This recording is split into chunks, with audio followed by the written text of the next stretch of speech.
course. Yeah. Being productive. SCU had to host Policy LD's falls. Oh, yeah. What was up with them not all being at Leland this year? I don't know. Like, Parley was at Leland, then Speech was at Milpitas, then LD Policy was at SCU, and then Congress was at Los Gatos. Supposedly they decided this like at the beginning of the year, and Westmont was actually supposed to be Policy LD, but then they couldn't. So then they asked SCU. And it was actually a lot more work than I thought. Why? Because we ended up having to do stuff that the normal host school does, which is weird because we don't actually have like competitors. So like the SCU kids came and helped out, even though they have like no real obligation to like be there because they don't coach policy or LE or CFL. But do they get like? So, yeah, we're gonna bill them, bill CFL, and they're gonna get paid. So. Okay, here we go. Oh, what was that? All right.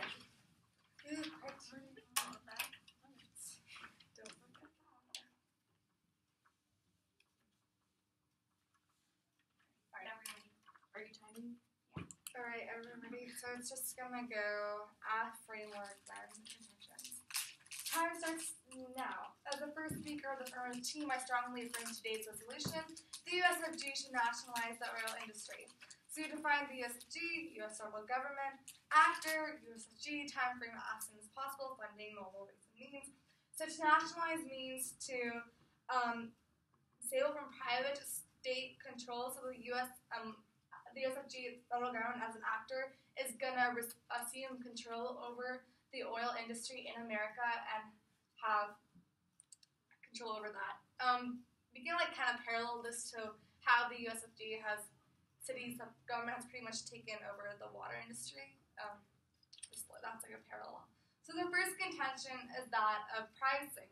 So according to the Business Insider, $800 million per day is being overcharged by oil companies in America.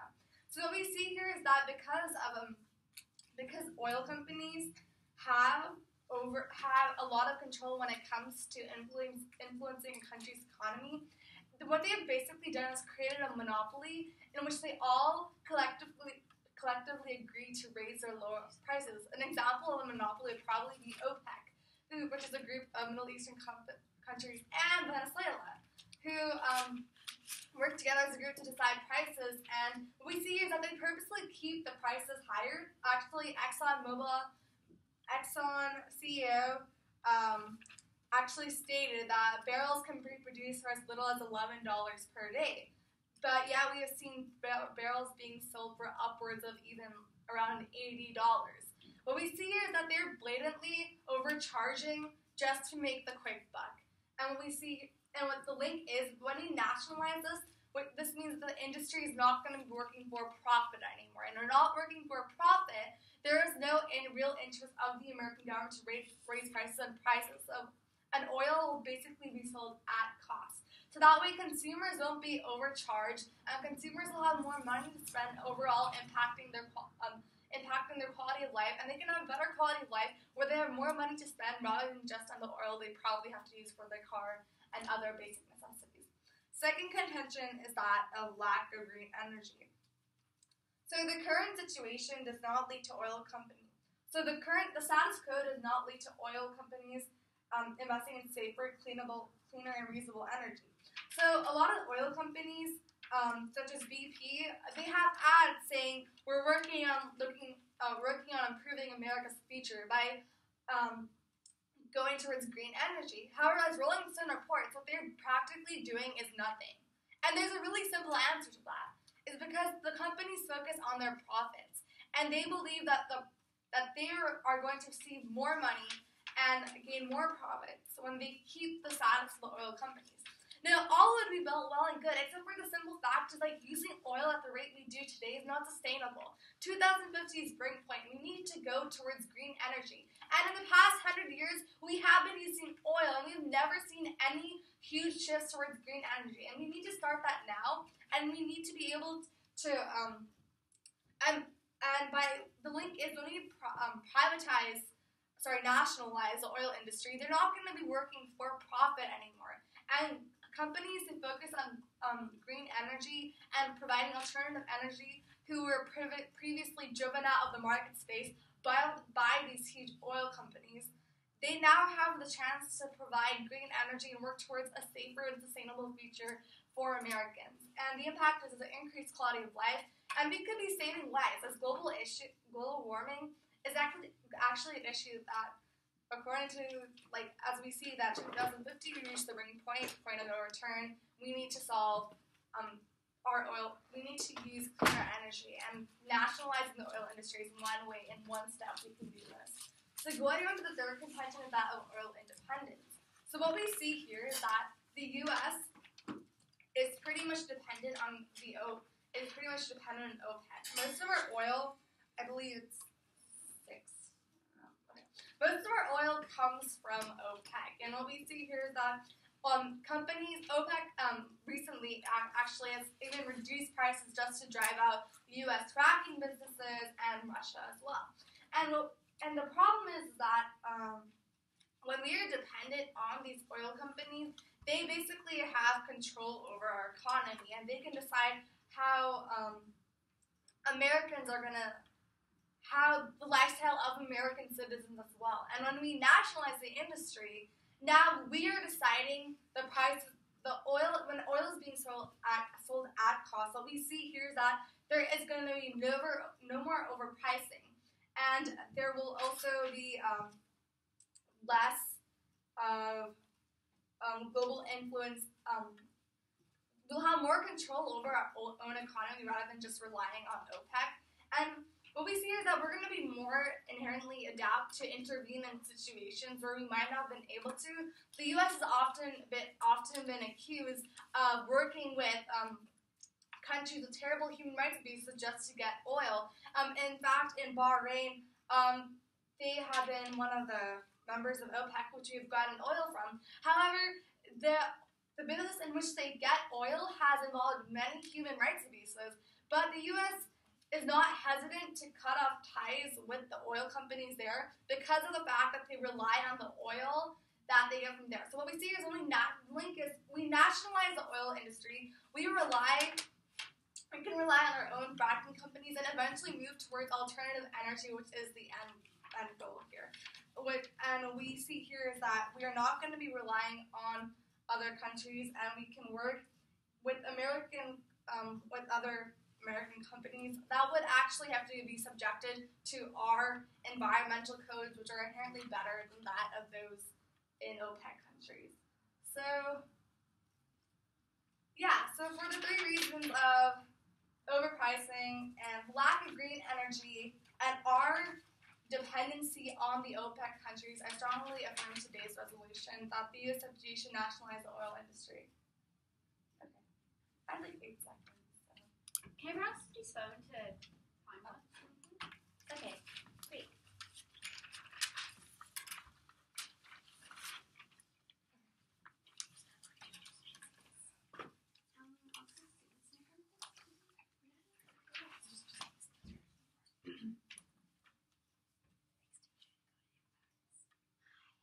Extinction is good. Some people are stupid. Maybe yours is, but I don't know about me. How? Alright. This is everything about asset and then ours. Is that great? That's great. So with that, I'm going to start my time. So I strongly negate today's resolution that the USFG should nationalize the oil industry. So first, we accept our opponent's plan and definitions, although I do not really like their comparison of the oil industry to the water one, but I'll only get to that later if I have time. We're assuming that the criteria on today's net benefits because they've not satisfied that. I'm going to get into their first contention that profits are terrible. So they start by talking about how oil industries make over $800 million today in profits, and how this is really, really terrible, and how profits are the devil. Okay, the problem with what they're saying is that profits are actually pretty great. Because let's talk about what companies do with profits. Sure, some of it does go to CEO, some of it does go to people, but the vast majority of it goes back into the company, it invests in the company, it expands, it hires more people, right? If you're only selling oil at cost, how can you make sure that workers are going to have regular wage increases? You're not going to see that. The problem is that when you're selling oil at is that it becomes vulnerable. Instead of having actual profits that you can do business things, you end up in a whole lot of trouble. And they go on to talk about how right now all the oil companies in the U.S. have a monopoly and how OPEC has a monopoly and things like that, ignoring the fact that nationalizing all the oil companies would give the U.S. government a monopoly as well. I feel like that logic is a bit suspect. They go on to talk about how you as a consumer really want no profit for anybody. Well, not really having any logic other than cheap stuff is good. Ignoring the hidden costs behind these allegedly cheaper gas prices. Because, as they get into, they talk about green energy and how oil companies in the status quo do not do enough to promote green energy. Of course they don't. They're oil companies.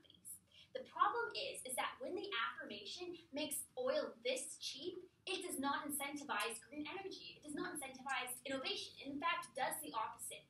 It encourages oil consumption, right? When you saw that gas prices went down since this past summer, what we are seeing is that consumers are driving more. They're using up the money that they save there. The problem is that the affirmation actually speeds up global warming by increasing the use of oil in the status quo. The thing is that every single time they tell you that cheap oil is good, I'm going to argue cheap oil is bad. What we need is oil to cost at a level where it makes sense to invest in green energy instead of hand-waving as maybe it'll happen sometime in the future and we'll be okay, I guess. That's unreasonable. So with that, I'm going to get to their third and final contention, that oil independence is great. And they talk about how oil comes from OPEC and how they control our economy, and your lifestyle right now is being dictated by OPEC. I hope you realize the hyperbole in that statement. Your life is not being dictated by shadowy countries far abroad. They're fear-mongering. But also more to the point, oil companies right now are drilling for oil in the United States, and they're providing oil to us, and we're getting cheap oil right now, and everything should be fine and dandy. But according to the affirmation, right now, the U.S. is not producing any oil at all, and we are in the thrall of overseas oil companies, which is not true. I'm just going to leave it at the fact that your lifestyle right now is not being dictated by shadowy oil companies and countries abroad. The problem is that when they talk about all of these harms to the oil industry, they ignore the fact that nationalization would prop up the industry even further. Any harm they tell you about right now will be even worse should nationalization happen. So with that, I'm going to get into the case of the negation. So our first contention is that nationalization hates your freedom. Because here's the first subpoint. Under this, nationalization requires force. No matter how you slice this loaf of bread, the fact remains is that this transfer of assets is not kosher. I don't know if bread is kosher, but it is not in this analogy. There is an element of compulsion in this. It is a seizure, a confiscation of the assets of investors, the assets of the corporation. Your private property is now unsafe, and that's bad because it hates your freedom.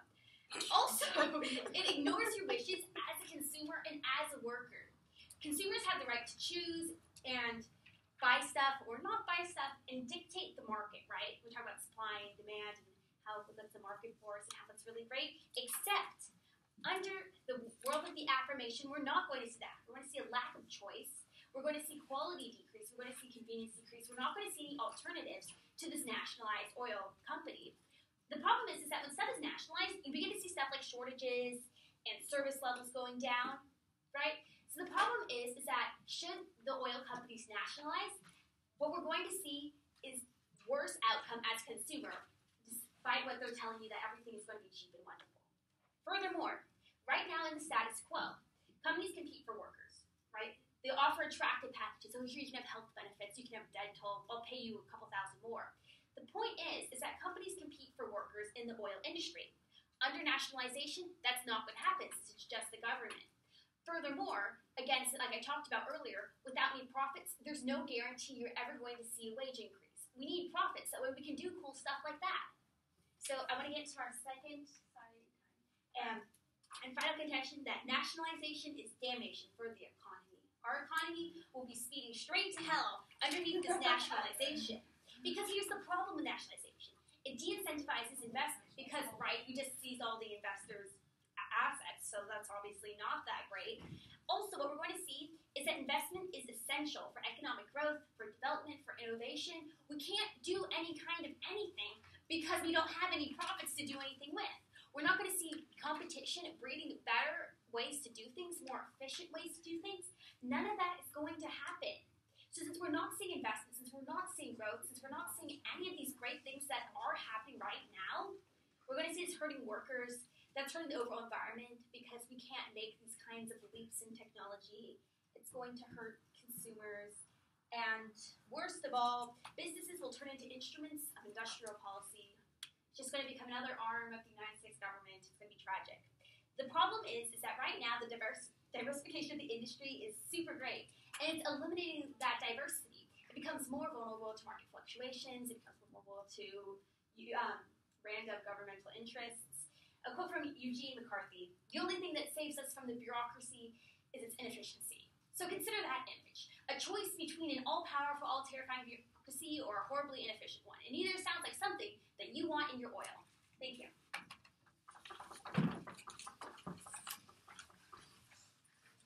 I got some advice. You still having your first point, Grace? It hates your freedom. I love that tagline. I like nationalization and damnation. I had to look up for words that rhymed. I started using your prep term effectively. Lily was being distracted in my defense. I believe that. Lily's always distracted. Thanks for your butt.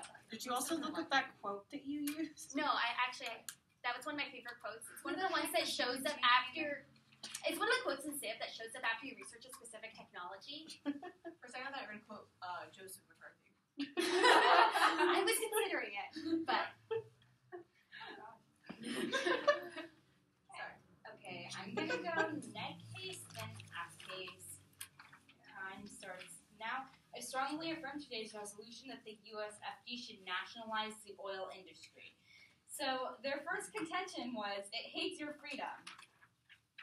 So pretty much what they have here is that this is force and it ignores a customer's right to choose. However, what they ignore is that in the status quo, customers don't have a right to choose already, because what we see is that these oil companies, they're in charge of everything. They hold a monopoly on this oil supply, so they can overcharge all they want, and we pretty much have no choice but to go buy it if we want to drive. So we already don't have a right to choose. Now, if we were to nationalize this, what we would be doing is we would be making oil affordable. We would be making it better for us to be able to choose than it is right now, because we literally have no option. It's either pay a ridiculously high price or go without oil at all. They claim that there would be no profits for investment or wage increase. This is where it's different. So when you have a company that's focused on profit, there's no guarantee that the money it makes will be going to higher wages for workers or more investment, rather than just going to CEOs or other high-ranking officials. The thing is, when it's the government, it's focused on public good and it's deriving money from the public in the form of taxes. Now, since if this were nationalized, these would be government officials. They could still be getting wage increases through taxes, and money would be invested through taxes, and there's a guarantee that this would happen rather than it just being sent to high-ranking officials, because, once again, this is the government focused on public good rather than for-profit companies. So even if there is a lack of freedom, what we are seeing is that there would be an increased quality of life for the workers and for the consumers. I talked about how they said investment is going to hurt economic growth, like lack of investment is going to hurt. Okay, so they claimed that lack of investment was going to hurt economic growth and drive down competition and all that.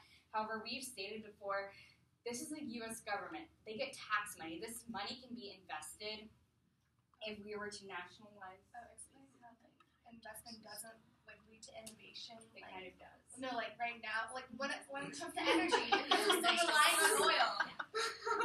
When we're still relying on oil. I don't get what you're saying. Never mind.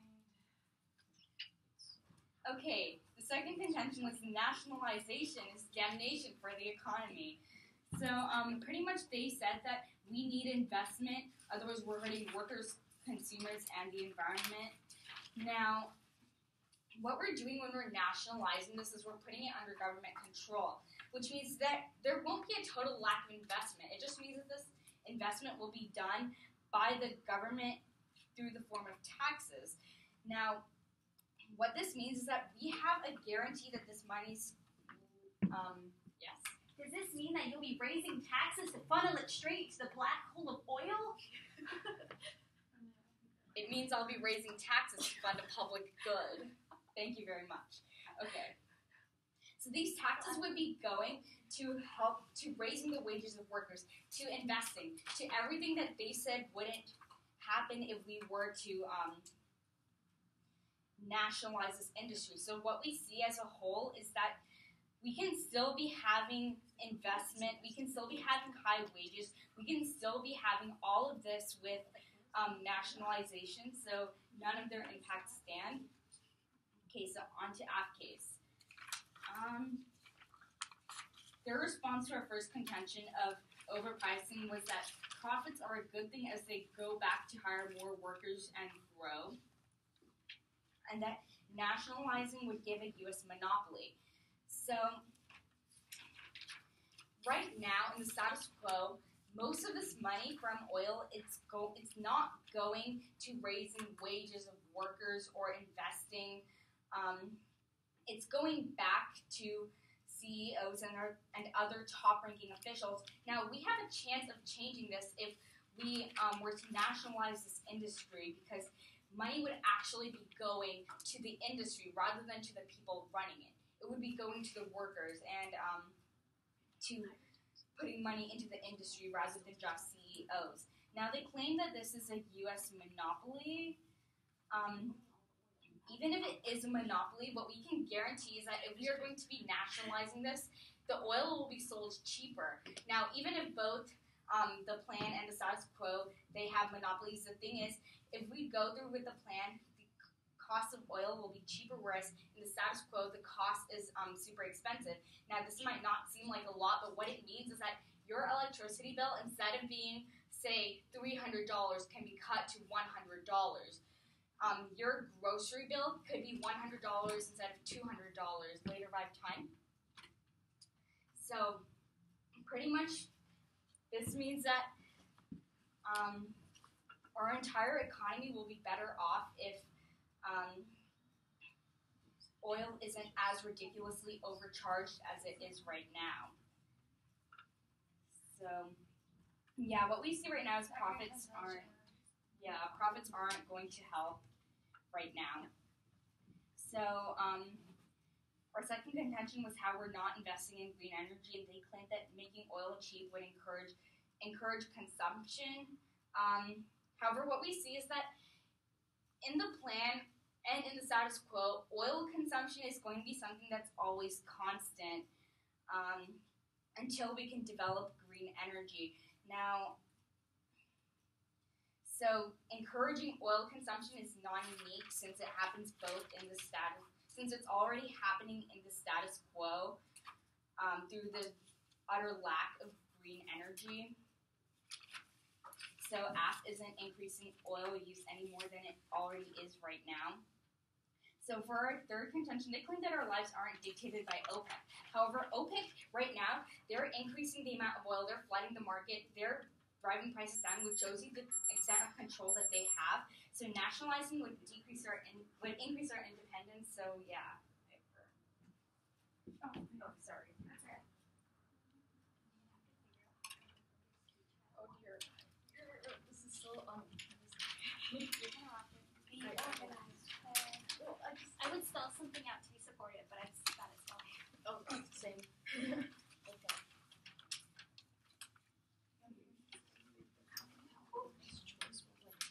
Because Because as steel, I know it's not all the other, but I just There we go.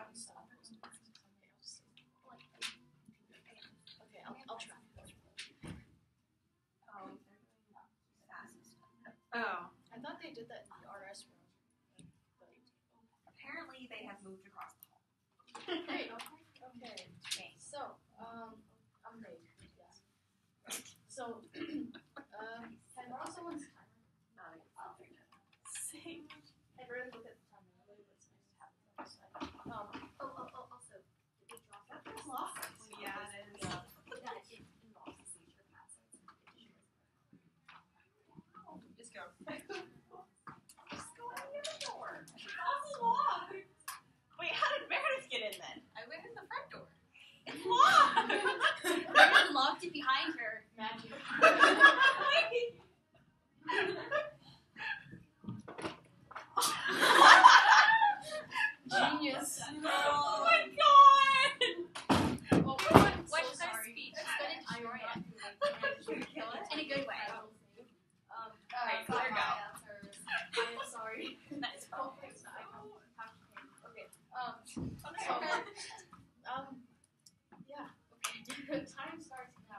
strongly negate the resolution that the U.S. federal government should nationalize the oil industry. So I'm going to go like their refutations to our contentions, and then I'm going to talk about their refutations to our refutations. Okay, so our first contention was about nationalism hates freedom. So to this, the affirmative team says, in the status quo, customers don't have the right to choose anyway, and we're being overcharged. However, I'd like to refute this by saying, like, we have even less choice if the government is in control, and if our private property is being taken away from us and added to the government. Do you have any proof that private property is going to be taken for the sake of nationalization of oil? That's like in the definition of nationalization. Nationalization is when the government takes okay. a property, uses it as their own. I don't. Wait, Okay. I mean, like, okay. You mean private property isn't going No. Okay, Just yeah. keep So going. it is going to be taken. Right. Okay. So, what if the government has, I'm going to go a little bit over this later, but if the government has, like, basically a monopoly over the oil industry, who truly has control here? Definitely not the consumers, right? So this basically ensures that we have less control because not only are we losing our property, but the government's just taking it all away. How would a government monopoly be worse than the monopoly that's already there now? So they're basically admitting that there is going to be a monopoly. Not only that, but they also admit that the government's going to raise taxes and somehow it's going to increase the wages of workers, even though there's no profits to go directly into that. Which means basically the wait, what? You still haven't really answered my question on I'm kind of answering right now. Okay. Government equals more taxes, which means so you say that they're going to increase the wages of workers through taxes, but that's still taking away money from the general population. So technically, the nationalization ensures that the wage increase never happens, while the oil industry gets profits, and there's a chance for wages to increase, but there's less of a chance for wages to increase if basically nationalization is put into place because the government doesn't get profits and they just tax the people and claim that the wages are rising when the taxes are rising as well. So that's one inconsistency. Okay, so with that refuted, we will on to our second contention, is that nationalization is damnation to our economy. So to this, our opponent stated that working for profits means no wages for workers. So working for profits is terrible. As my partner said, working for profits is the very manifestation of the devil. It causes poverty, blah, blah, blah. They said, and then they refuted our investment point about how, investment will be hurt and people can't really invest in the industries. And they said the government will do the investing for the form of taxes. That means that basically the government is taxing the people. And investing basically means that, when you invest something, you expect a profit back, right? So that means that the government is investing in the form of taxes and expecting the profit back. So technically, the government is still working for profit and masking it with stuff. So once again, that ensures that the wages won't increase, especially due to the fact that there's no profit. Because, once again, taxes take away from the people, and if you're going to claim that you're basically, the wage of a worker is $24 an hour. We lowered it, or we increased it to $25 an hour, but now we're taxing you $11 more. Great. That's generally how it might go, because higher taxes are kind of bad. So nationalization once again basically ensures that wages won't increase, and then basically they take away the incentive to invest in companies. Okay. So their first contention was about pricing, and then we said how they said that profits are bad, terrible, spawn of the devil. That means no wages for workers, everyone's in poverty. And then all that, and then we refuted that by saying that, that profits actually are good because they give a chance for wages to increase. And to this, they stated that once again, investment will be done by so basically the overpricing will be gone because the government's there, but they simply just admitted that taxes are still happening. So there is technically still that concept of overpricing. Not only that, but our freedom is taken away, and the wages will never increase. Do you acknowledge that even if taxes increase marginally, the amount of money saved from selling oil at cost would make up for it, or doesn't it? Oh, the overall margin is like. I like that. Okay, what she said. And Wait, you have to speak it. You have to speak for it to be on the flow. can you read so I can? If by marginally, they need a margin that's like 10 feet high. If by margin you mean the margin that's like 10 feet high. Okay, anyways. It means taxes are going to increase a lot. As in, taxes are going to increase a lot. Alright, so, if they're claiming that wages will rise a lot because the government is taxing, that basically means that the government's going to be taxing a lot. So technically that overpricing is still happening, and also, like, that also means that wages probably won't increase. Stuff. So, with that refuted, so the pricing argument is refuted because they keep talking about overpricing is bad. Companies that work for profit are bad, but they also ignore the fact that they're still like taking money from the people, and also taking away private property. Anyway, second contention, or their second contention was about lack of green energy, and then we stated that it contradicts their pricing argument, and they said no, it doesn't. So yeah, it kind of does because okay, if you see solar panels and they're like $80, and then you see oil and they're $11, which one would you buy? Probably the cheaper one, right? That means that if you're like if prices are lower for one thing, people are more incentivized to buy that one thing. So like other industries will be like, oh, no one's buying solar panels, we're not going to invest in developing that, right? So that basically means that oil is probably going to be bought more. This speeds up global warming because everyone's going to be driving their cars around. Oh dear. So the third contention is oil independence, and then we said that we're still not relying on the foreign companies, and they say oil, like something about oil consumption, or like oil consumption. Okay, we're not reliant on OPEC. We have companies of our own. Okay, sorry, bye. Sorry, bye. Claire, I think we'd be a powerful duo. Alright. That grace period, though. Back to grace. Yeah, it'll be a grace period this speech. 5 minutes. Man, did I get extra 5 minutes? Like 10 minutes total? Okay. It was worth a try. So with that, I want to start my time. So I still strongly negate today's resolution, and if we jump right into the voting issues, aka how the negation team has totally killed it this round.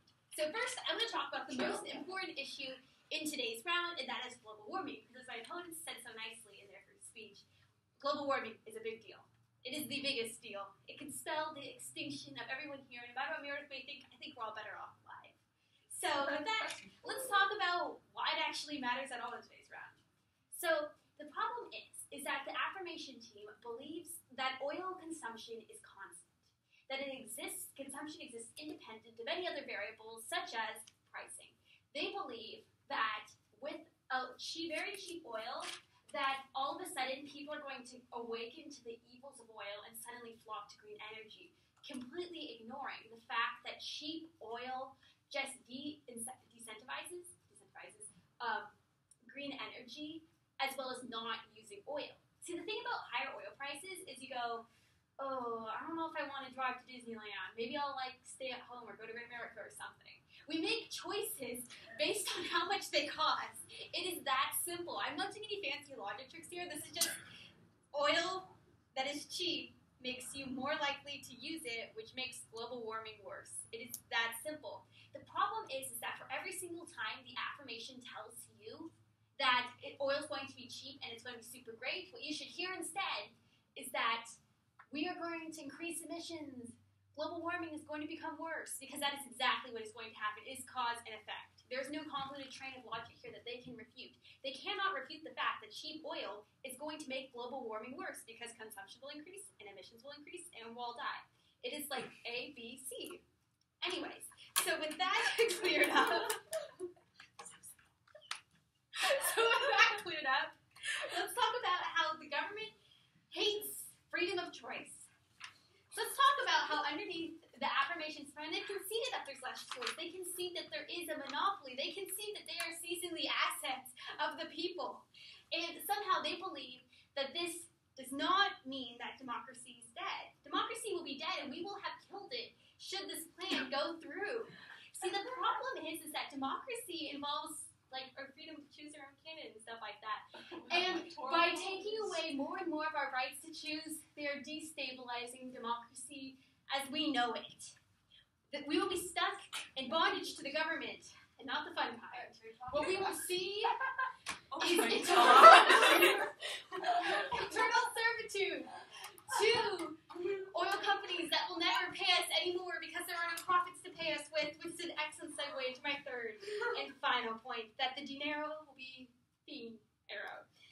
The problem is that we're going to see a monopoly.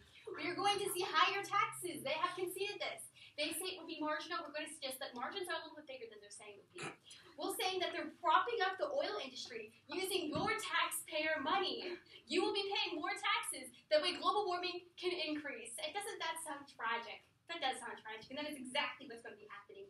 They're shifting the costs around. They're saying you'll pay a cheaper sticker price, but you'll be paying more in taxes, and that is indisputable. You're not going to see any of the benefits that they say you will. You're not going to see cheaper oil at the end of the day. You're not going to see less global warming. You're not going to see more freedom of choice. You're not going to see any of these really cool things that are only possible with the negation. Because all of these things I'm talking about are a lot of things that they have conceded. For instance, that there will be a monopoly. That we are going to see less choice. This is not really stuff they can refute. There's nothing they can say in this next speech that will change the fact that there's going to be less choice, more global warming, and less money. And all of which are pretty terrible things, I guess. Thank you. Oh, wow. Okay. Well, you did the same. I did something. No. They finally mark up the price like 10,000%. I'm a little confused. I feel like you can't bring nationalization in without like opening up the door for I'm hyper. gonna bring up too much sugars. You do. Yeah. Yeah. Alright. Oh, I didn't. We're just gonna go over key voter issues. Okay, we're just gonna go over like both cases really briefly and explain how the app has won by. What are you doing? I'm trying to figure it out. It's performance art. I promise it's not that hard. It's really easy. I think you're She's emulating the Hunchback of Notre Dame to show how upset she is about today's round. Okay. So, Good job on the 45-second roadmap and time. time starts now. As final speaker of the phone of two, my strongly from today's resolution. The SFG should nationalize oil industry. Okay. So going on to the cases. So what the neg is pretty much coming in and said is taxes are gonna go up. There's gonna be less investment. Assets are gonna be seized. Money's gonna be lost. And we as the app are saying oil costs are going to go significantly down because you're pretty much selling at cost, and we're saving millions of Americans so many dollars. And what we see here is that, okay, if you were to take in their assets being lost and millions of dollars saved, like $800 million being overcharged, so just say $800 million per year. So, Judge, you might want to call that a wash. So then let's see how the app has won. However, what the neg is clearly neglected is that when the government nationalized the oil industry, we are focusing on American industries which do not have the human rights abuses as those of the countries we rely on. We did bring up the example of Bahrain in our first speech. How we never cut our, how the U.S. has actually been called out for keeping these ties with OPEC because they have many human rights abuses, yet we rely on their oil. But when we nationalize our oil, we do not rely on these countries anymore. We rely on our own oil and our own resources. And because of the environmental codes that we have, we're significantly doing better for the environment. because we're shifting the oil industry more towards America and our own, and the companies are subjected to our own environmental codes rather than the non-existent ones of the OPEC countries. So, what we need to understand is that even if prices are relatively being the same, we are solving for we're solving for the perpetuation of the human rights abuses by American investment in OPEC oil. When we rely on our own resources and our own industry, we also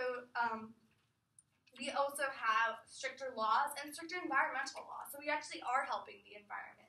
Though this is in a little way, it's better than nothing, as the NEC proposes. Just keep going down the path that we currently are on, and we're definitely going to reach the breaking point. At least what we are doing here in the front world is we are providing that way to help improve the environment by bringing industries here, which is going to be better for our economy and is significantly still going to save money because we still having $800 million overcharged. It's the simple fact. The Exxon CEO admitted this, and we can solve for this.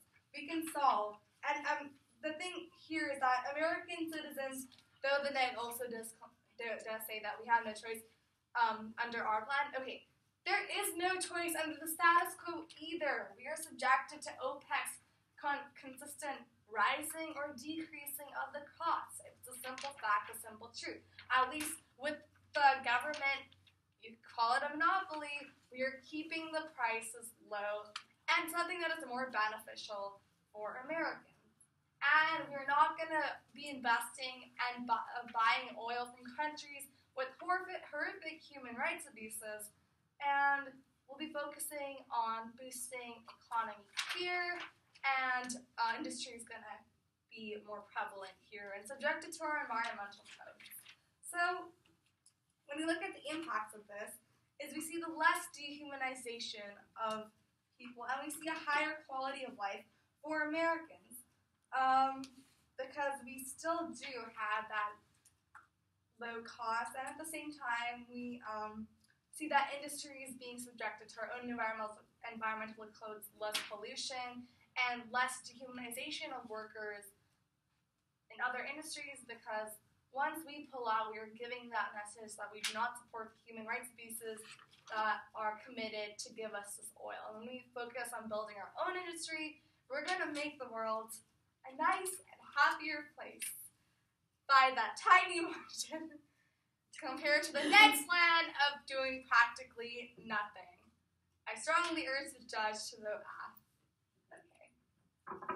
That was good. I feel like this debate evolved into a lot of unsupported generalizations and scary Aren't statements. those the best ones, though? Yeah. That's a little questionable.